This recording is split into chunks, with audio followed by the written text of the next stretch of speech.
And it is something that I put together for you guys. It is the most important document to update daily, and why. And for some people, it might be way more relevant than it is for other people, depending upon your business niche. But it is, however, relevant for everyone, and you'll understand why over time. So next slide. The document we are referring to is the almighty CRM. And what does this stand for? It stands for Client Relationship Manager. So this is basically your list. And why? Because business is all about the list. The list, the list, the list, the list, the list, the list. There is nothing else in business than the list. So whenever you hear about someone who is selling a business, very often people think that it's because he's selling the softwares, or he's selling the equipment, or he's selling this, that, and the other. No, it's actually selling the list. They have the list on the software, and it's a list of all of the people that have bought from them, or that potentially could buy from them in the future. And that is what the business is about. So when you start a business, you start from the beginning. And the beginning is developing that list. So there's a lot of guys that are starting up front with, from scratch with their businesses. So it's very important that you guys understand that from the get-go. 4 reasons why it's important. Next slide. It's a numbers game. That's 1. Number 2, it's all about trust. Number 3, it's all about timing. And number 4, life is only about relationships. So when you understand all these things, we're going to go through them one by one now. But if you understand how life works, it's about relationships. So you need a list. All right, next. First of all, it's a numbers game. So I used to be part of a business model in the past that didn't really work very well for me, and it doesn't work very well for a lot of people as well. But it's network marketing. And in that system, they taught me a very important concept, which I've used, for the rest of my life. It's pretty much the 80-20 rule. But simply put, it was out of the 100 that you contact, 80% of them are not going to respond at all. Okay, so 20 people out of those 100 might be people you will communicate with over time. Okay, great. Out of those 20, only 3 will be interested in your product, and only 1 of them will buy. This is a very simplistic statistic concept, but when you apply that to the list and building a business, it's going to make a whole lot of sense, because it truly is a numbers game. There's so many people that you need to talk to in order to pitch about your idea or about the thing that you're trying to sell. And at some point, most of the time, people are not going to be interested. People are not going to give you the time of day. They're trying to solve another problem. You're coming with an additional problem because you're pitching them about something else that they don't need. So, very often salespeople have a problem because of that, because it's just not a connection, right? So as a result, salespeople become very demoralized, and no one wants to listen to me and all that stuff, blah, blah, blah. Bro, you just need to increase the numbers. You just need to talk to more people. That's the only thing that matters. And then over time, you're going to get what you want if you have a product that's relevant. And the all other reason why it's you have to think of it from a list perspective is that we all forget. When you have gone through 100 people, you're like, oh, dang, I remember there was this one person that was interested. And then you did another 100 people. And then you did another 100 people. Suddenly, all of those 20, and then those 20, and then those 20, you forget who they were, because you've had so many things happen between back then when you spoke to that person and now. And so what ends up happening is that you forget about those people, even though they were potential customers, but they just weren't ready right there and then. And there's very, very, very few people that are ready right there and then in order for them to buy your product. And you're just losing people massively, exponentially even, because you are not remembering who these people are. Second of all, it's all about trust. All right, so trust is the oil that makes all relationships work. And what do I mean by that?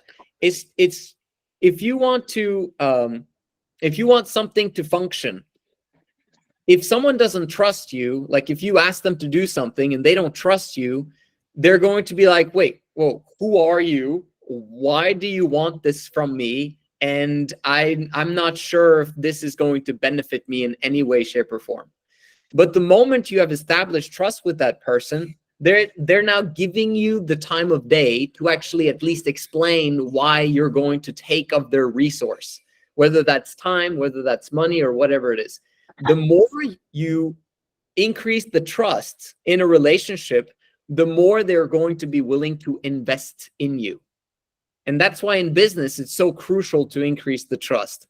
And without the list, trust can never be established, because you're talking to a lot of people and you're going back to them again and then again and again. And you're not going to talk about the exact same thing and say, hey, will you buy my product? And then 1 week later, will you buy my product? And then 1 week later, will you buy my product? No, it's relationship development, right? You're not talking about you. If you read How to Win Friends and Influence People, you're talking about them. You're developing a relationship. You're figuring out about their family. You're figuring out about, their interests, that they like basketball or that they like yoga or whatever it is. You're learning about them. And over time, you guys are not even talking about business. You guys have developed a relationship. And that relationship can blossom into something better. You can blossom into a business partnership or anything like that. And that comes from you having taken the time to invest in them. And now they begin to feel that you're not just there to sell them something because they don't want to be sold, but they want to buy if it's relevant to solving their problems from someone that they like. So if you are that person that they like, it's very, very probable that they will come to you for the product that they're looking for, right? So trust is what makes that possible. And without the list, you're not going to be able to remember that person that might have been interested, but it was just not the right timing. But then you went back, and then you went back again, and you went back again, and you've done that. For some of you guys, I have done this for 2 years. Right? I mean, Victor, I've known the Victor for forever, right?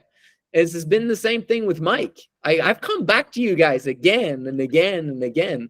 Same with Bailey, and on and on and on. All the people that are in Men of High Value that I invited in, trust was developed over time. It wasn't like I came in, slid in their DMs, and I had the perfect pitch to financial freedom. It's just, it didn't work like that. It worked because I had a list. Now, it wasn't like I had that perfect, Google Sheet CRM list, but I had my followers list, right? It's like Instagram works perfectly that way because it gives you like, these are your followers. Scroll through them, text them, great.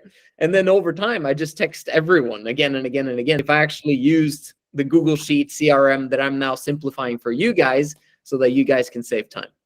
Anyway, keep going. Speed of Trust. This is a book that I don't recommend, but I love the title. I've read the book. It wasn't interesting at all. It's the son of Stephen R. Covey, but he's not as good of an author as his dad was. Stephen R. Covey wrote the book 7 Habits of Highly Effective People. So it's a really good book, but his son didn't really do a good job. But it's a good concept. So next. Just bringing in the trust aspect again. I think it's relevant for this conversation since we're discussing it. There's two aspects of trust. The one is the ethical aspect of this person wants to create a win-win situation with me.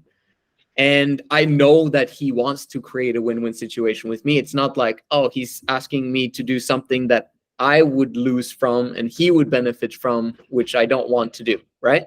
So an ethical win-win person, great. That would increase my trust. But that only gets you to half the way, right? Like, you need also that other person, if you're going to buy something from them, they also need to be competent at what they do. So those two are crucial when you're doing business or when you are referring someone to someone else. Like, for example, if I asked YL if he knew someone that could fix my TV, for example, then he might have a brother, just giving an example, who's like, oh yeah, I'm great at, I'm a good guy, right? And YL is like, yeah, bro, like, my brother's a good guy, but he has zero experience with fixing TVs. Then it's like, it would be a breach of trust between me and YL if he recommended that person to fix my TV, right?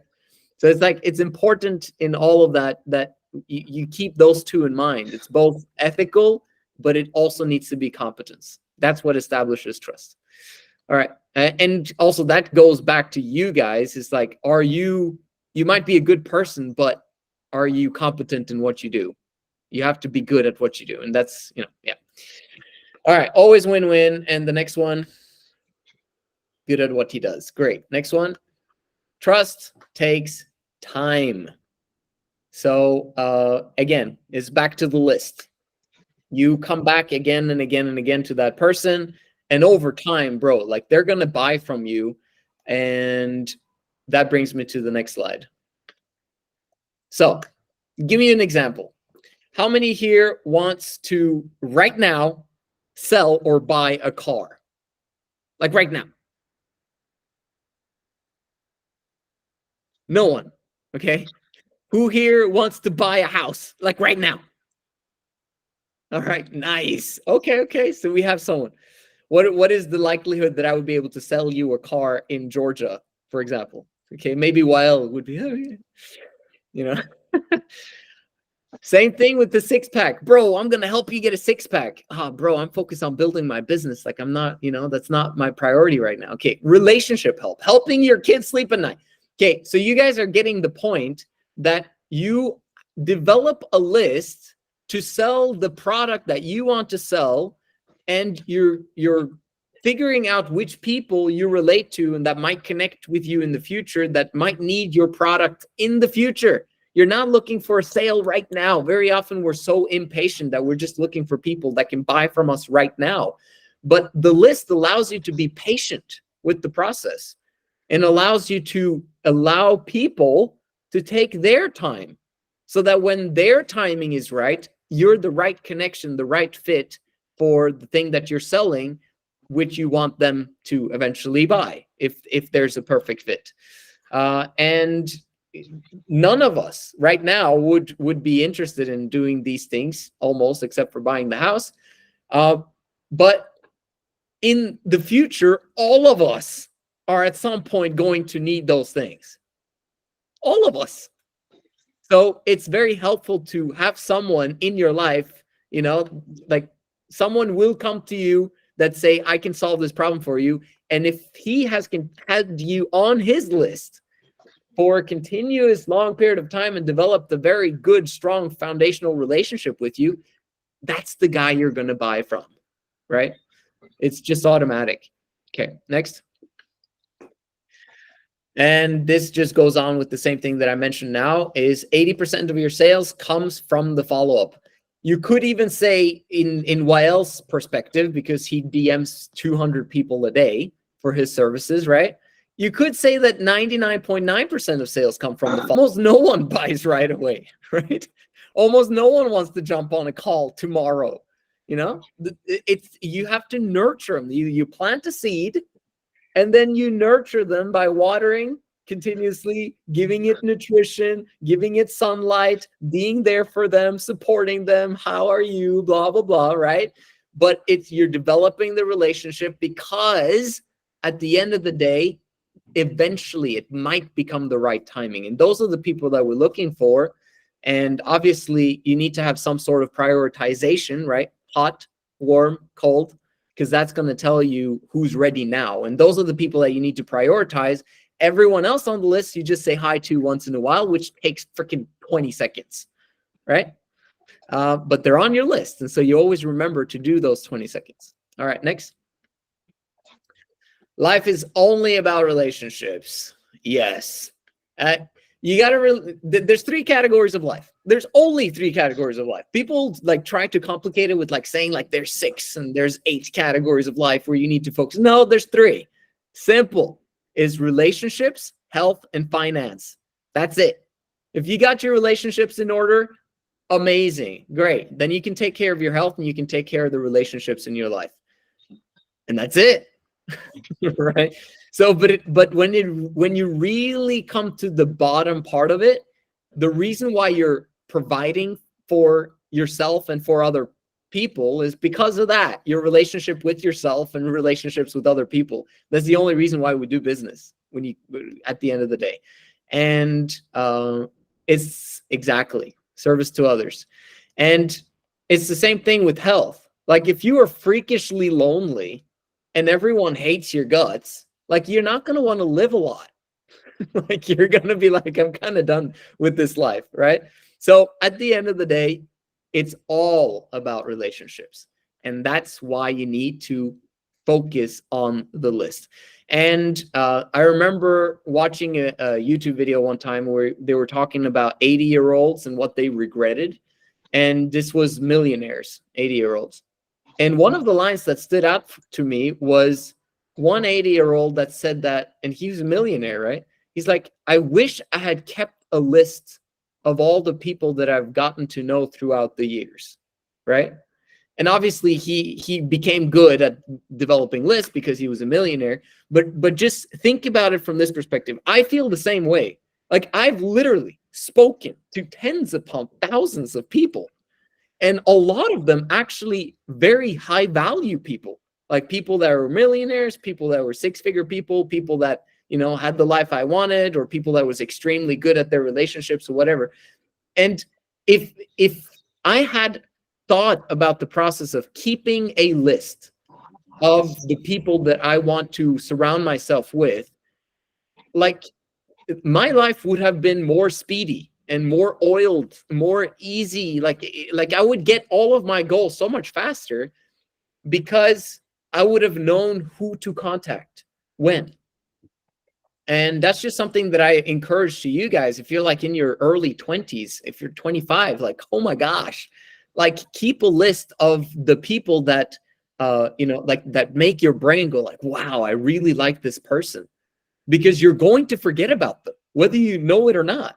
Like life happens, time passes by, and you're just like, oh yeah, I remember that person, but what did they do again? What was his name? How do I get in contact with him again? Like it's like, oh, I guess I'll never see that person again. It's just like, bro, that could have been like an amazing partnership. So anyway, just don't want to berate that. But yes, your contact book is one of your greatest assets. Perfect, Jefferson. So your relationships, who should you prioritize, and how do you prioritize this? Family, in my opinion, is always the most important, because, you know, you're blood related and all that stuff, and hopefully you can bring them to, you know, success and a wonderful future. Some family members, you have to cut down the time that you spend with them, right? Other family members, you know, you can, you know, there's good relationships and good vibes that you can bring forward. And then you've got your inner circle. In my opinion, that is also family, right? Throughout your life, you're going to develop 5 or 6 key relationships where you guys talk on, you know, on maybe a continual basis, but you might also have relationships where you're just like, bro, we just bond, but we only speak once a month because we live far away and blah, blah, blah, blah. But you keep those relationships alive because you know that that is my inner circle. Like we would be, you know, we'd be willing to lay down our lives for each other type thing. Like if we were soldiers, bro, like I'd lay down my life for that guy. That's your inner circle, because you know that they're on the same path as you. They've got the same vision as you. You guys are trying to save the world together, whatever it is, right? And you need to figure out who that inner circle is. Guess where your inner circle comes from? Your list. whether you have it written down or not, you have a list. Like while I was talking to you about your inner circle, you immediately began to write down a list in your brain of like, man, who are those people in my life? Who is my inner circle? Well, which individuals would that be? Like, who might be my closest guys that I'm like, man, I would call up if something were to happen, or I had a struggle or whatever it is. Like, like you have a list in your brain, but your brain has limited capacity to remember stuff because of all the other stuff that happens in your brain. So sometimes you need to use that second brain of having that nice Google sheet, whatever, and and keeping it as a short list for people that you can contact in the future. And then you need a list of acquaintances, because that's where all of your sales and all of your business partnerships are going to happen in the future. And same thing with Ben. You guys got to realize that me and Ben have known each other we've known of each other for all of our lives. Okay, like we participated in youth activities in the same church literally 20 years ago. Okay, or 25 years ago. And what happened? Well, at some point, he was in Oslo and I was in Oslo, and I was building a business, and he was in 2018, 2019. And he was like, yo, I want to build, with you. And suddenly we connected and we started building a business together. And then he moved to America. I moved to Georgia. Nothing happened. We didn't see each other, nothing, no connection, blah, blah, blah. But we kept in touch, right? And as a result of keeping in touch, Happy New Year, how are you doing? What's up with the marriage? What's up with the blah, blah, blah, blah, back and forth. Suddenly we came to the conclusion, hey, yo, how about we just build this Men of High Value thing together? Let's build an app and let's create this, and let's like, boom, right? The list, right? Okay. Next slide. So this is just an example of how a business list looks like. I would recommend keeping it extremely simple. You don't need anything very, very fancy. Just the name, just the phone number, whether they're important right now or not for the product that you're selling. And then just a few notes of your last conversation together, so that you remember what you guys talked about, so you can bring that up in a future conversation.